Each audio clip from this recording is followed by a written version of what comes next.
औज़ु बिल्लाहि मिनश शैतानिर रजीम बिस्मिल्लाहिर रहमानिर रहीम नहमदुहु व नुसल्ली अला रसूलिहिल करीम।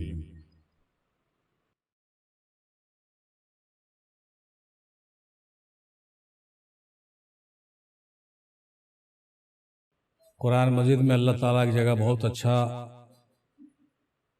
लहजे में बात करते हैं और कहते हैं अल्लज़ीना आमनू असद्दु हुब्बन लिल्लाह। ये आयत हम दतरौल के अपने कमरे के दरवाजे पर लिख दिए थे बहुत पहले। ये बात है, इसका मतलब ये हुआ कि और जो लोग मोमिन हैं अल्लाह से बहुत शदीद मोहब्बत करते हैं, और जो लोग मोमिन हैं अल्लाह से बहुत शदीद मोहब्बत करते हैं। वल्लज़ीना आमनू अशद्दु हुब्बन लिल्लाह, यानी इसका मतलब ये हुआ कि और अल्लाह ताला से बहुत शदीद मोहब्बत करते हैं। कौन? जो ईमान वाले, जो ईमान ले आए वो अल्लाह ताला से बहुत शदीद मोहब्बत करते हैं। कुरान शरीफ में कहीं भी इश्क करके नहीं आया है, लेकिन शदीद मोहब्बत ही को तो इश्क कहते हैं, है कि नहीं? जहां पर ज्यादा मोहब्बत होता है, बहुत शदीद मोहब्बत होता है, उसी को इश्क कहा जाता है। तो जो लोग कहते हैं कि कुरान में कहीं इश्क नहीं है, वो तो बहुत बेवकूफ आदमी है। कुरान में कहीं इश्क नहीं है। खासतौर से देवबंदी लोग इस बात को कहते हैं, अरे ये सब इश्क और मोहब्बत फालतू चीज है, और अल्लाह से तो इश्क मोहब्बत किया ही नहीं जा सकता। कौन कहते हैं? देवबंदी लोग। क्यों कहते हैं? इसलिए कि उनके यहाँ जो तस्वुर है वो खुदा का तस्वुर ऐसा है कि मुझे तेरे तस्वुर पे हंसी मालूम होती है, तस्वुर में तेरे है कौन सा तस्वीर ऐ जाहिद, मुझे तेरे तस्वुर पे हंसी। यानी उनके यहाँ जो तस्वुर है क्या अच्छा अल्लाह ताला, उसका तो कोई शक्ल सूरत नहीं, मैंने एकदम मलिया मेट है, एकदम पूरा प्लेन है, मतलब कुछ है ही नहीं। अल्लाह बहुत बड़ा है लेकिन कोई शक्ल सूरत उसका नहीं है। इसलिए जिसका शक्ल सूरत नहीं हो उससे मोहब्बत करने का कोई प्रश्न नहीं उठता। ये कौन कहता है? हाँ, वहाबी देवबंदी अकीदे के लोग का ये मानना है कि अल्लाह ताला का कोई शक्ल सूरत ही नहीं है। तो जिसका कोई शक्ल सूरत नहीं, जैसे कोई शक्ल सूरत नहीं है हवा का, उससे क्या मोहब्बत कीजिएगा? शक्ल सूरत नहीं है पानी का, तो उससे क्या मोहब्बत कीजिएगा? लाइट है तो फैला हुआ है, उससे क्या मोहब्बत कीजिएगा? मैंने उसका कहना यही है कि जो जिसका कोई शक्ल सूरत नहीं उससे मोहब्बत नहीं किया जा सकता। अपने जगह पे वो भी सही, जितना समझा उतने समझा। जैसे हाथी आया था तो चार अंधा था, तो कैसे देखा था हाथी? एगो सूंड पकड़ लिया था तो बोलता था अरे हाँ एकदम धारल बरहा है बरहा, और जो पूछ पकड़ लिया वो क्या कहता था? अरे बरहा नहीं है, झाड़ू है झाड़ू। और जो कन्ना पकड़ लिया था वो कहता था कि तुम लोग दोनों झूठा है, न बरहा है न झाड़ू है, धरल सूपे। और जो पैरवा पकड़ लिया वो क्या कहता था कि तुम लोग तीनों झूठा, अरे वो सब कुछ नहीं, खंबा है खंबा। अच्छा चारों गलत था, चारों सही था ना? सही। वो तो मास्टर साहब का भला हो, खुदा खैर करे कि बेचारे मिल गए अंधों को, तो बोले अरे बुड़बक ऐसे झगड़ोगे तो थोड़ी मिलेगा, हैं? चलो दिखाते हैं तुमको हम हाथी। तो चारों को ले जा करके पूरा दिखा दिया हाथ से छू छू करके कि देखो ऐसे ही है, ऐसे ही है, ऐसे होता है, ऐसे पूरा मिल के वो हाथी हुआ। तो वही बात यहाँ पर 72 जो फिरके हैं मोहतरम, उसका यही हिसाब है। 72 फिरके ना तो पूरी तरह गलत है और ना पूरी तरह सही है। थोड़ा सा देखा, थोड़ा सा समझा, उतने में खुश। तो हम लोग गुफ्तगू क्या कर रहे थे? हाँ, मतलब ये हुआ कि 72 फिरका जो हम लोगों का है, सब लोगों का, वो ना तो पूरी तरह से सही है ना पूरी तरह से गलत है। वो अपने जगह पर जितना नॉलेज उसको है उतने पर वो अटका हुआ है, इसीलिए वो अपने अकीदे में एकदम पुख्ता बना हुआ है, घसकने का नाम नहीं लेता। आप कितना दलील दे दीजिए उसको नहीं घसकेगा, कहेगा नहीं भाई हम सही हैं, हम बिल्कुल हक। तो कहने का मतलब हाँ, लेकिन 73वां फिरका जो है वो पूरा साथ पर है। क्यों? इसलिए कि वो पूरा देखा है, वो पूरा देखा है, इसलिए वो पूरा हक पर है।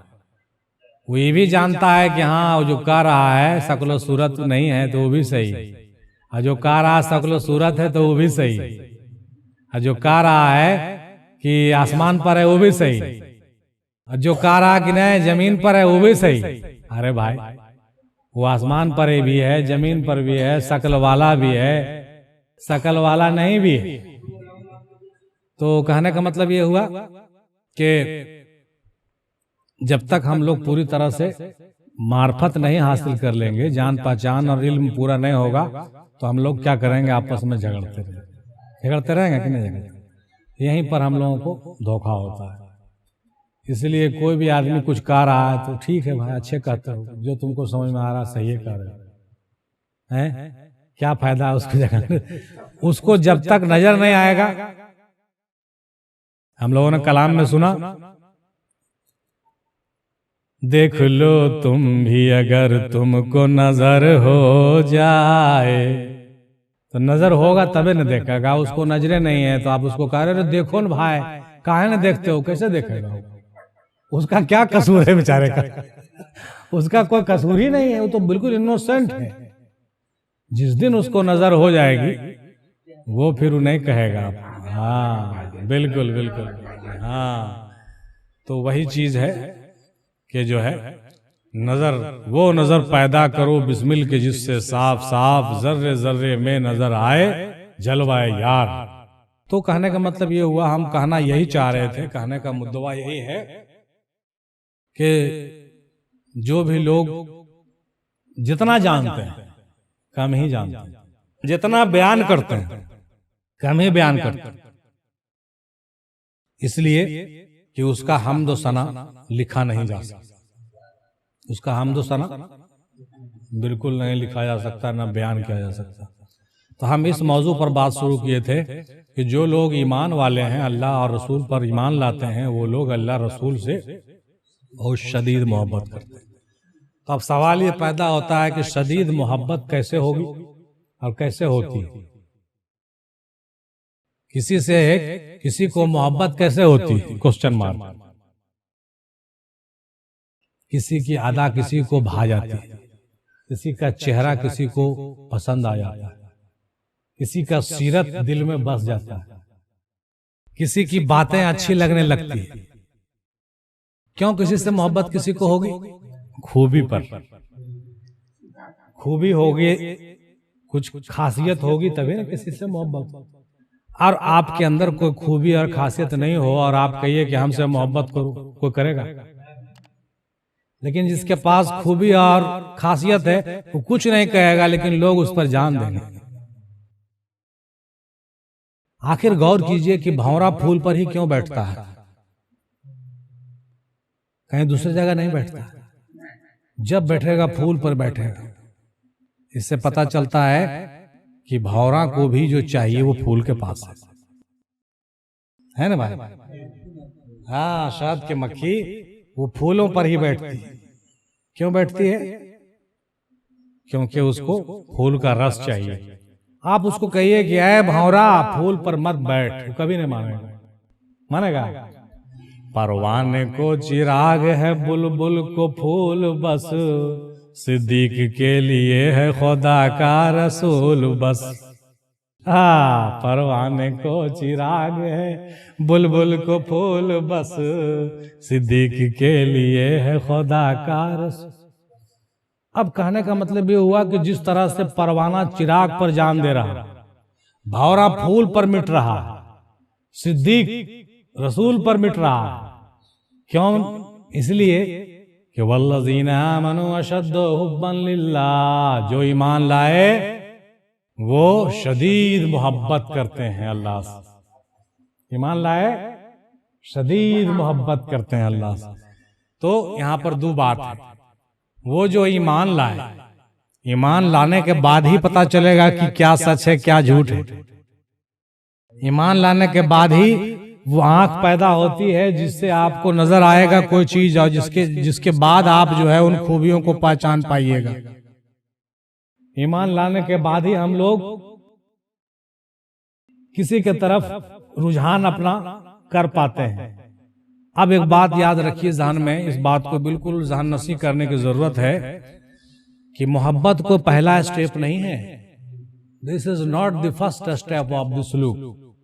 ये जो है दीन का कोई पहला कदम नहीं है कि तुरंत कोई आदमी मुसलमान हुआ और उसको मोहब्बत हो जाएगा। नहीं, बिल्कुल नहीं। सबसे पहला दर्जा होता है ईमान का खौफ। यानी कोई आदमी ईमान लाया ना तो उसको डर होगा, अरे बाबा अल्लाह बहुत बड़ा है भाई, गुनाह करेंगे तो डरेंगे, गुनाह करेंगे हमको जहन्नम में भेज देगा, भारी फेरा। हमने बहुत विशाल कंसेप्ट उसके दिमाग में होता है, बहुत खतरनाक, कि जरा से कुछ करेंगे तुरंत गुनाहगार हो जाएंगे और तुरंत हमको सजा। एक वक्त का नमाज छूटा नहीं कि इतना लाख बरस का सजा हम मुकर्रर। अगर इतना बात पर भी उसको यकीन हो रहा है तो खौफ में है, उसको डर हो गया है, उसको डर है इस बात का। ये डर भी बहुत बड़ी चीज है। इस बात का डर होना कि हम गुनाह कर रहे हैं और उसकी सजा हमको होगी, ये ईमान का समझ लीजिए कि सबसे पहला और सबसे बढ़िया दर्जा। इतना पर भी हम लोग नहीं रहते हैं, हम लोगों के पास इतना भी नहीं है। और बात तो मोहब्बत और इश्क की, लेकिन मोहब्बत और इश्क इससे बहुत ऊपर की चीज। पहले तो खौफ ही नहीं है, कुछ नहीं है, कोई शक्ल सूरत से हमको मतलब नहीं भाई। इतना पहले हम मान ले कि हाँ एक ऐसा ताकत है, एक ऐसा कुदरत है जो सब कुछ हमको देख रहा है, हमेशा सीसीटीवी कैमरा लगा होगा। इतना पर भी हम लोग नहीं थम रहे, इतना पर भी नहीं थम रहे हम लोग। इतना पर भी नहीं यकीन है कि हमको हर घड़ी देख रहा है कोई, नहीं समझ रहे इतना बात। जबकि ईमान का समझ लीजिए पहला दर्जा, ईमान का एकदम फास्ट स्टेज है कि आप जो है खौफ आपके अंदर पैदा हो जाए, और उसके लिए भी यकीन चाहिए। जब यकीन होगा उस पर कि हाँ सही मानों में देख रहा होगा जी, तब डरेंगे। जब डरेंगे तो समझ लीजिए कि यहीं पर हमारा शरीयत जो है मुकम्मल हो जाता है। जब खौफ नहीं आया तो कोई शरीयत नहीं है आपके पास, झूठ बोल रहे हैं आप, यकीन ही नहीं है। और यकीन हो गया तो समझ लीजिए शरीयत का दर्जा आपने उबूर कर लिया।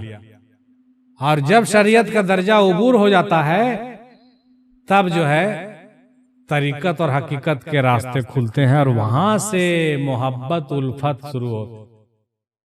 तरीकत मोहब्बत का नाम, तरीकत जो है मोहब्बत से शुरू होता है। खौफ का दर्जा शरीयत तलक।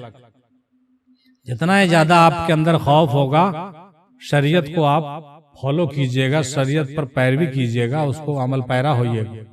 लेकिन जैसे ही आप उससे ऊपर उठे, आपके अंदर जहां अकीदत और मोहब्बत आना शुरू हुआ, तब आप तरीकत में दाखिल हो गए।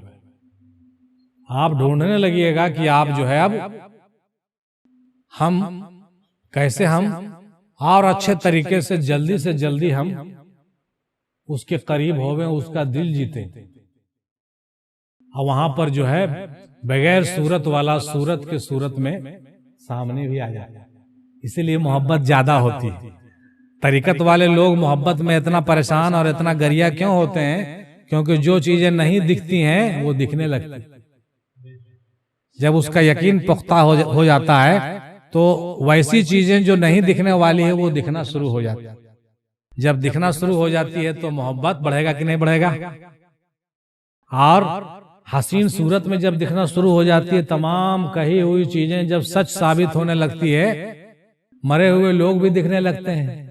इस दुनिया से उस दुनिया में लोग जाने भी लगते हैं। तो यकीन बढ़ेगा कि नहीं बढ़ेगा? मोहब्बत होगा कि नहीं होगा? वही मोहब्बत जब बहुत पुख्ता हो जाता है तो इश्क में तब्दील हो जाता है। जब इश्क में तब्दील हो जाता है तब फिर उसको किसी चीज का खौफ नहीं होता।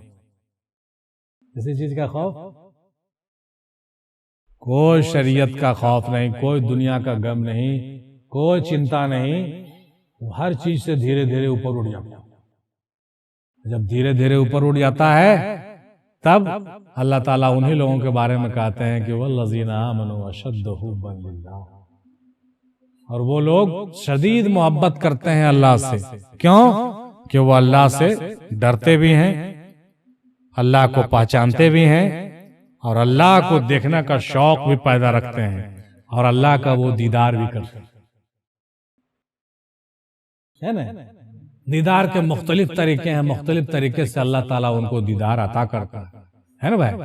और दीदार अता करता है तो बोलिए, जिन लोगों को अल्लाह ताला ने अपना दीदार अता कर दिया, उसका इश्क कभी कम होगा क्या? उसका मोहब्बत कभी कोई घटेगा क्या? उसके मोहब्बत को कोई ले सकता है क्या? उसको आप सूली पे चढ़ा दीजिए, उसको आप फांसी पे लटका दीजिए, वो हरगिज नहीं टलने वाला। चलेगा? नहीं चलेगा। तो जरूरत इस बात की है कि हम लोग भी अपने अंदर खौफ भी पैदा करें और मोहब्बत भी पैदा करें, है ना बात समझ में? और जब खौफ पैदा होगी, मोहब्बत पैदा होगी, तो फिर इश्क में तब्दील हो जाएगा। लेकिन शुरू तो करना पड़ेगा, शुरुआत तो करना पड़ेगा।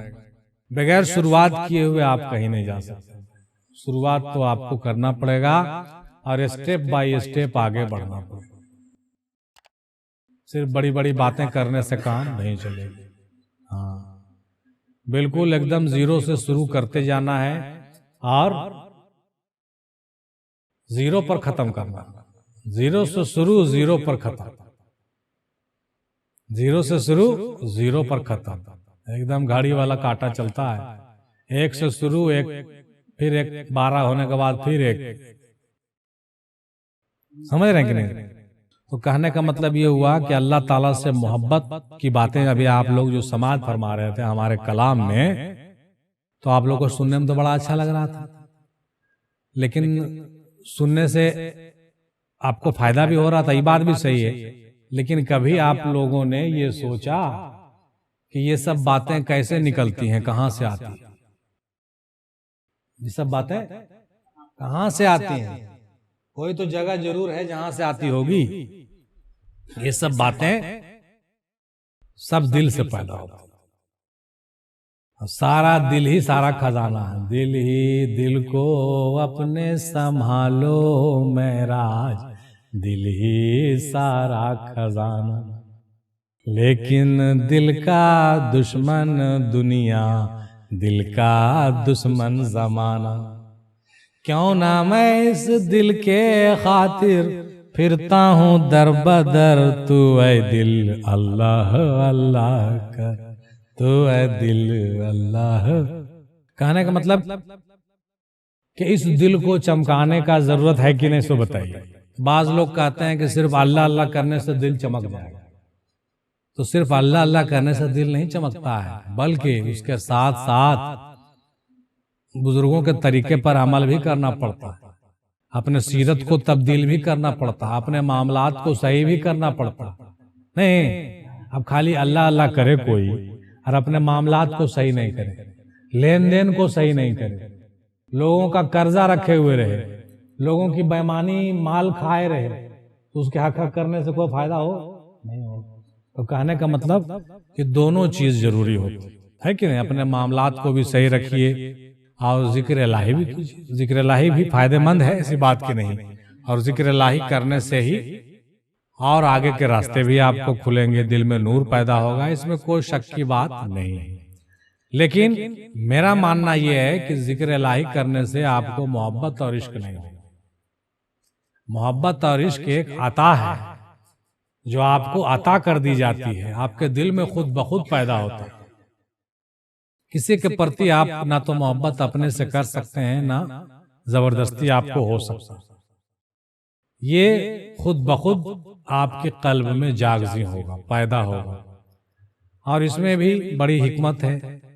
जो लोग अज़ल में जिस जगह पर थे उसी जगह के मुताबिक उन पर जितना नूर का छिड़काव हुआ, उसी हिसाब से दुनिया में उतना महक रहे। बोलिए गलत कर रहे हैं? अरे भाई दुनिया में महक रहे हैं तो ऐसी थोड़ी महक रहे हैं, नूर का छिड़काव तो लेके आए हैं आप वहां से। बोलिए नूर का छिड़काव आप पर अगर हुआ होगा तो आप यहां भी माकिएगा। जिंदगी को मुअत्तर बना दीजिए अपने जुल्फों की खुशबू। ऐसे दे देगा? अपनी जुल्फों की खुशबू कैसे देगा आपको, बताइए?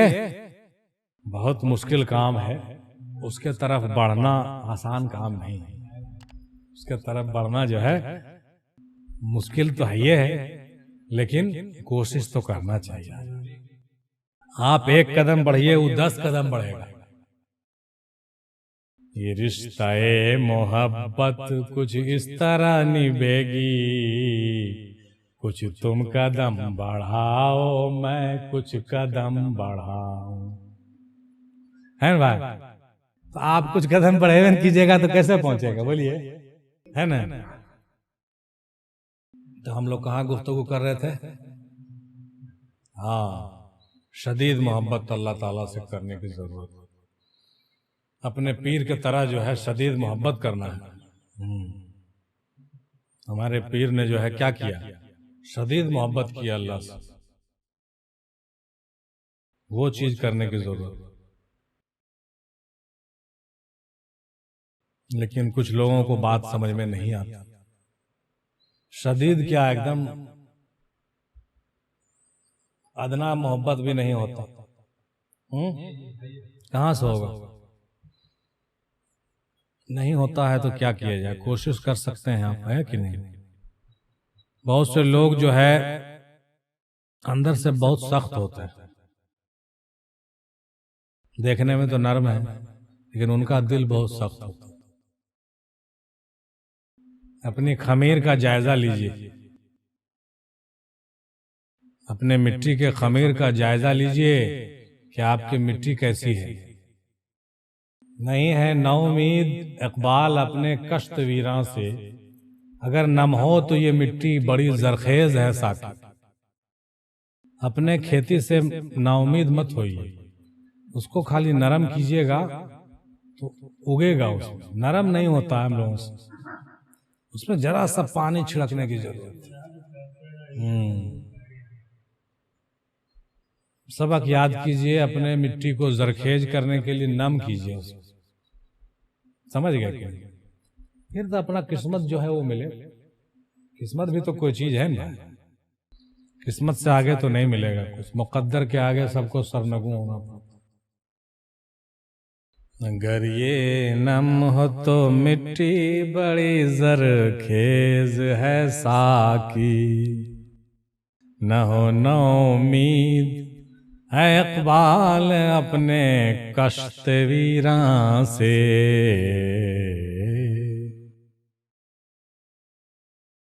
सबसे पहले शिकायत करना बंद कीजिए, क्या हम ऐसे क्यों हैं? जो हैं वो आप रहिए और अपने आईने के सामने खड़े होकर के देखिए कि आप में क्या कमी है। वो आईना आपको बता देगा कि आपके अंदर क्या है। आईना देख लूं, आईना देख लूं, हूं मैं क्या देख लूं, आईना देख लूं। कभी आप अपने आईने के सामने खड़े हुए हैं? अपने आईने के सामने खड़े होकर के देखिए कि आप में कौन सा दाग है। ये दुनिया गंदुम जाओ कि जिल्लत न होती अगर हम न होते, अगर हम न होते,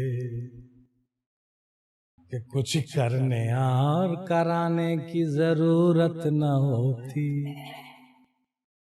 ऐसे होता क्या है ना कि जब किसी आदमी को दूसरा दुनिया में ले जाया जाता है तो वहां का जो हिसाब है दूसरा है। जैसे रसूलुल्लाह गए थे मेराज में, तो जो घटना नहीं घटा था वो भी दिखा दिया गया। बता रहे समझ में? मतलब वहां टाइम पीरियड नहीं है, टाइम टेबल, टाइम लिमिटेशन नहीं है वहां। यहाँ सुबह शाम हो रहा है, दिन रात हो रहा, वहां नहीं है। वहां एक के तरह का होता है।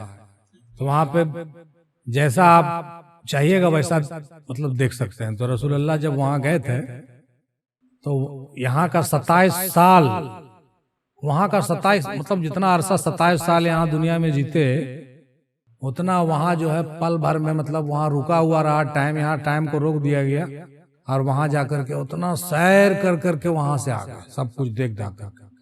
तो कहने का मतलब ये हुआ कि वहां जो है टाइम लिमिटेशन वाला मसला नहीं है। तो किसी बुजुर्ग के साथ भी ऐसा होता है ना, तो उनको भी उसी जगह पर पहुंचा दिया जाता है, जो होगा वहां पहुंचा करके दिखा दिया गया और वहीं पर दे दिया गया कि देखिए आपको दे दिया गया है।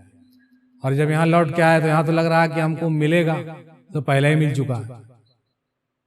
तो वो चीज पहले देख ली है ना, वो मंजर पहले देख ली, सब ना सामने उनको नजर आ गया। बहुत से लोगों को जन्नत दिखा दिया जाता है, बल्कि ये भी दिखा दिया जाता है कि जन्नत में दाखिल कर दिए गए हैं, लेकिन अभी तो हश्र हुआ नहीं है, तो जन्नत में तो कोई दाखिल हो नहीं सकता। वो अभी वहां वेट कर रहा है, जब हश्र होगा तभी वो जन्नत में जाएगा। हाँ, हश्र के बाद जाए तो मतलब दिखा पहले दिया जा सकता है। तो वैसा ही बहुत से लोगों को बशारत हो जाता है किसी चीज का, तो बशारत में वो चीज दिखा दिया गया कि भाई ऐसे आपके साथ हुआ, आपके साथ ऐसे होगा, या आपको दाहिने अमाल नामा दाहिने हाथ में दे दिया गया है ना। तो आपको ख्वाब में भी दिखाया जा सकता है। इसमें सबका अलग अलग मामला होता है ना। सबका जो ख्वाब और बसारत होता है एक तरह नहीं होता, सब अपने अपने लिमिटेशन के हिसाब से चलते हैं। मतलब ये हुआ कि जैसे जो जिस तरह का आदमी है उसको उसी तरीके से डील किया जाता है। जैसे आप जिस लेवल पर आप हैं ना, उसी लेवल पर आपको जो है ट्रीट किया जाएगा। किसी को ऐसे ख्वाब में होता है, किसी को मुशाहिदे में हो, बैठे बैठे मुराकबे में हो जाता है, कोई ऐसे खुली आंख से देखता है, और साथ में ऐसा समझेगा कि नहीं। तो हमारे जो पीर थे नाना दादा हुजूर, उनको तो साफ साफ बहुत सा चीज एकदम खोल करके उनको बयान दिखाया जाता था। पुराना कहते थे कि जब हम कलकत्ता में थे ना हो, तो कलकत्ता में जब हम रियाजत कर रहे थे तो उस वक्त ये हालत होता था कि जैसे तुम लोग सिनेमा हॉल में पर्दा देखते हो ना, वैसे मेरे सामने पर्दा लाया जाता था। अब बड़का स्क्रीन बनता था, उस पर हमको सब दिखाया जाता था, माजी और हाल और मुस्तकबिल की चीजें। ऐसा हम लोग देखते सिनेमा हॉल थिएटर में, वैसे देखते थे वो माजी के घटनाओं को, आदम की जिंदगी कैसे गुजर रही है, ईसा कैसे जी रहे हैं, मूसा कैसे जी रहे हैं, सब देख रहे हैं वो अपने खुली आंखों से। अब आगे क्या होने वाला वो भी खुली आंखों से उनको दिखाया जाता। इसीलिए ये सब चीज हजरत अल्लामा इकबाल को भी होता था। तब वो अपने शेरों में कहते थे कि आंख जो कुछ देखती है लब पे आ सकता ना, मैं वह हैरत हूं कि दुनिया क्या से क्या हो जाए। और दुआ भी करते थे कि जो देखा है जो मैंने औरों को भी दिखा दे। कैसे दिखा देगा? एक बार ऐसे बैठ कर पढ़ रहे थे हम लोग अल्लामा इकबाल की शायरी, तो मुस्लिम की तमन्ना है, वो है तमन्ना है मुस्लिम, है ना। तो यारब दिले मुस्लिम को वो जिंदा तमन्ना दे। और आखिर में एक मिसरा है, देखा है जो कुछ मैंने औरों को भी दिखला। दादा बोले रुको, ये कैसे कर सकता है, फालतू बात।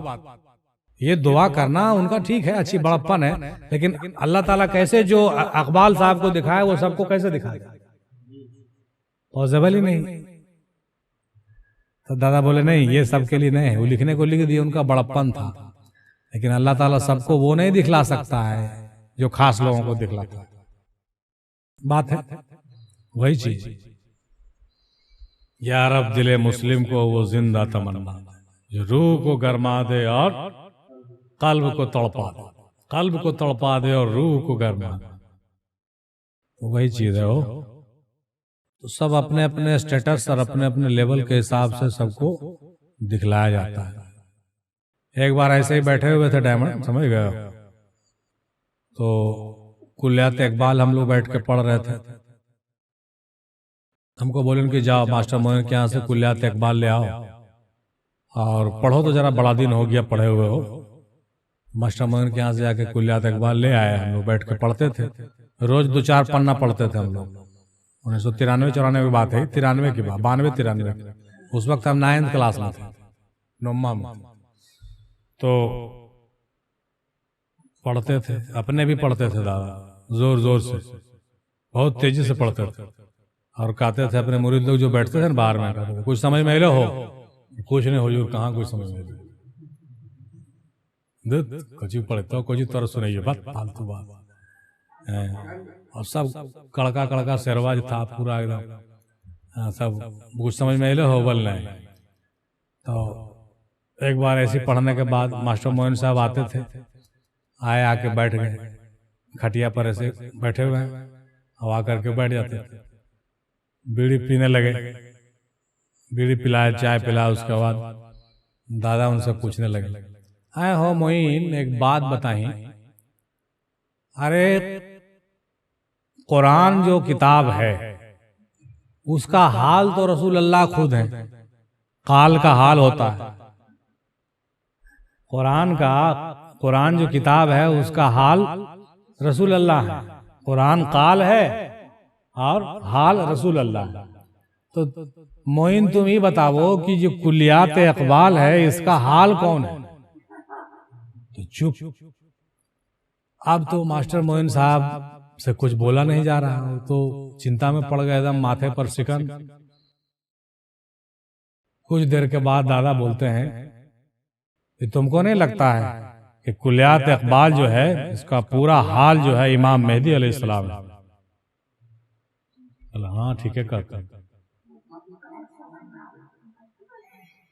इसका पूरा हाल इमाम मेहदी अलैहिस्सलाम, यानी कुलियात में जो कुछ लिखा हुआ है, इकबाल साहब ने जो कुछ लिखा है वो बिल्कुल इमाम मेहदी पर फिट बैठता है। वो इमाम मेहदी ही हैं जो ऐसा कर सकते हैं जैसा कुलियात में इकबाल साहब बयान कर रहे हैं, वरना दूसरा आदमी उस काम को नहीं कर सकता। समझ गए कि नहीं? तो ये बात जो है मास्टर साहब समझे तो बोले हाँ बात तो ठीक है कहता। जो इमाम मेहदी बन के जाहिर होगा उसी के अंदर इतनी सिफतें होगी जो इकबाल साहब लिख रहे हैं इस किताब में, दूसरे में परफेक्ट नहीं उतर सकता है, फिर सही मानों में नहीं उतर सकता। पूरा एक एक शेर को देखो तो पता चलेगा कि एकदम इतना डूबा हुआ शेर है कि उसमें कोई दूसरा शख्स समा ही नहीं सकता। हाँ, वो दूसरा कोई शख्स उसमें समा ही नहीं सकता। समझ गए क्या? और अब जो है 2 टके के लोग कहते हैं कि फलाना साहब इमाम मेहदी हो के आके चले गए और सारा इकबाल का शेर खत्म हो गया, और उसके पास इकबाल के पास तो कुछ नहीं था, लाल बाग में बुला करके नवाज दिया। लाल बाग में इकबाल साहब के रूह को पकड़ के लाया गया और गौहर शाही ने नवाज दिया। ला हौल वला कुव्वत इल्ला बिल्लाहिल अलीयुल अज़ीम। तो ऐसे ऐसी बातें, मतलब अभी दादा अगर हयात में होते तो पता नहीं क्या क्या कहते, वो तो इतना नाराज होते कि कुछ कहने का, जबकि उस वक्त दादा भी हयात में थे। जिस वक्त वो लोग थे दुनिया में वो दादा भी हयात में थे, तो कोई पता ही नहीं था उस वक्त क्या था। तो अब जबकि वो दावा करते हैं कि 1972 या 1917 में उनको मेहदियत मिल गई थी। इमाम मेहदी का 1972 में मिल गई थी, और यहाँ दादा हुजूर बैठ करके 1992 में हमको कलाम इकबाल पढ़ा रहे थे और कह रहे थे इमाम मेहदी का जब ज़हूर होगा हो तो उनके अंदर ये सारी सिफत हो गया। बताइए हमको कोई कन्विंस कर सकता है? Anybody can convince? कोई नहीं, क्योंकि हम देख चुके हैं सामने। हमको जो कहा गया हमको कोई नहीं बदल सकता है इस मामले में। आपको कितनों कह ले कि फलना आदमी इमाम मेहदी आके चले गए, आए थे और चले गए। इमाम मेहदी आए थे और चले गए यार, तो फिर ऐसा इमाम मेहदी किस काम का? जब वो आके चले गए कोई बात हुई, पता भी नहीं चला, और चले जाने के बाद लोग जो कह रहा कि भाई वही था जो चला गया, तो आप क्या करोगे? बैठे रहो, और फिर दोबारा आएगा तभी ना कुछ बात होगा। तो उनका मानना है कि दोबारा उनके ही वो जो है लौट के आएंगे, ऐसा उनका अकीदा है। अल्लाह आलम बिस्सवाब, उनका अकीदा उनके पास। हमको भी एक आदमी मैसेज किया कि भाई गौहर शाही तो गैबत में चले गए, तो इमाम मेहदी वही थे, दोबारा आएंगे। हम कहा कि हमारे पीर भी गैबत में है, इंशाअल्लाह इमाम मेहदी का ज़हूर होगा तो मिल लीजिएगा। शिया लोग का कहना है कि वो जो आखिरी थे ना 11वें इमाम, जो हसन अस्करी के बेटा थे इमाम मेहदी, जाहिर हुए थे, पैदा हुए थे वो। अब पैदा होने के बाद 12-15 साल की उम्र में वो गायब हो गए। शिया लोग का मानना है कि 12-15 साल की उम्र में वो गायब हो गए और अभी वो पर्दे में हैं और फिर वो जाहिर होंगे नौजवान सूरत में।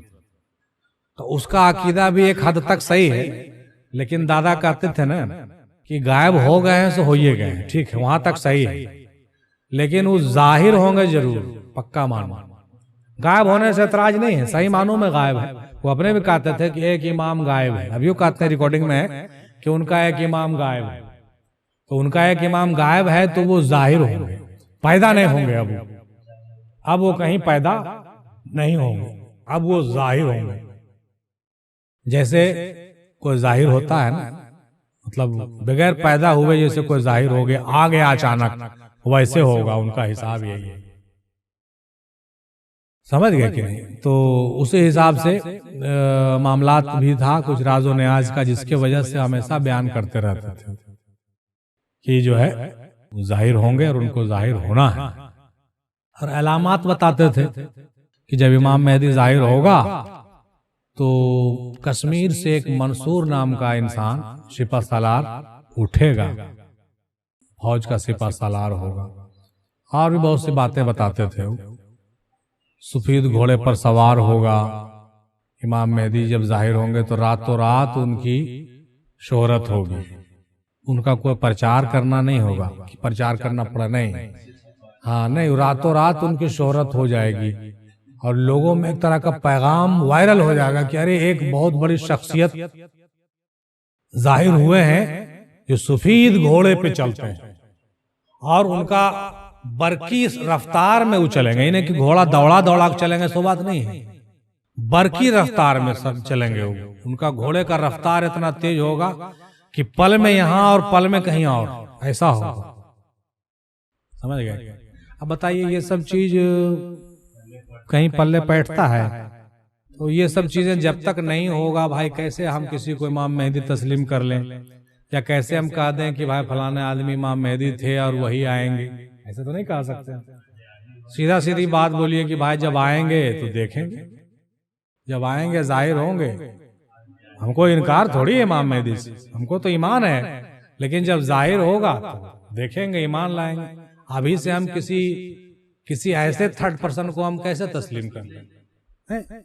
कोई एंगल से नहीं पता चलता है इस बात का। समझ गए? इमाम मेहदी का काम जिक्र कल्बी बांटना नहीं है और ना ही लोगों को जो है पैगाम देना है कि हाँ भाई तुम ईमान लाओ और तुम जो है रूहानियत का सफर करो। जी नहीं, जितना पैगाम देना था रसूल पाक ने सब दे दिया और उनके वलियों ने सब सबक सिखा दिया। ऐसा नहीं है कि अना की तालीम नहीं थी तो जो फना की तालीम नहीं थी तो ये नहीं था हमने दिया, ये सब तो खोखलेबाजी है ना सारी। हम तो कहते हैं, हम तो बोलते हैं, चैलेंज करते हैं, कौन सा तालीम है जो हमारे पीर ने नहीं दिया? बताइए ना हमको। सारी तालीम तो हमारे पीर ने दिया, तो हमारे पीर ने ऐसे थोड़ी दिया, रसूलुल्लाह ने दिया तब ने दिया। सबकी तालीम है, तमाम लताइफ की तालीम है, तमाम लताइफ की पहुंच है। बल्कि हम तो ये कहते हैं कि जितनी पहुंच हमारे पीर की है उतनी पहुंच का तस्वुर नहीं कर सकते हो तो हैं? तुम्हारे यहाँ कंसेप्ट ऐसा है उल्टा सीधा कि उसका कोई गुमान हमारे यहाँ नहीं था। बैठे कभी कोई इल्मी बहस हमसे करे तब तो, जो कंसेप्ट लेके बैठे हुए तुम लोग, नहीं तो तुम्हारा सवाल था कि वो किस काम के लिए आएंगे। वो काम ना तो दीन को पूरा करने आएंगे ना ही दीन को फैलाने आएंगे, बल्कि वो एक मिशन पर आएंगे। उनका एक मिशन होगा कि अहले बैत के साथ जितना भी बड़ा गलत हुआ है, जो जुल्म अहले बैत और उनके साथ लोगों ने किया था 1400 साल पहले, उन लोगों को तहे तेग करना है, उनका बदला लेना है, बदला। समझ गए कि नहीं? सुल्तानों के सुल्तान वही हैं। समझ गए? उसमें से बहुत से लोग ऐसे हैं जो जिनका बाकी है, बकाया है। जैसे मोहम्मद हनीफ, उनका हाथ कटा हुआ था, वो करबला नहीं जा सकते, तो उन्होंने पहले कछवा लिया था अपने बाबा से कि हमको कब मौका दीजिएगा। कहा कि तुम्हारा बाकी रहेगा, आखिरी वक्त में तुम आना। मोहम्मद हनीफ आखिरी वक्त में आएंगे। कोई अजीब नहीं है कि सिफा सालार बनकर के वही रहेंगे मंसूर की सूरत में। बकाया है उनका, समझ गए?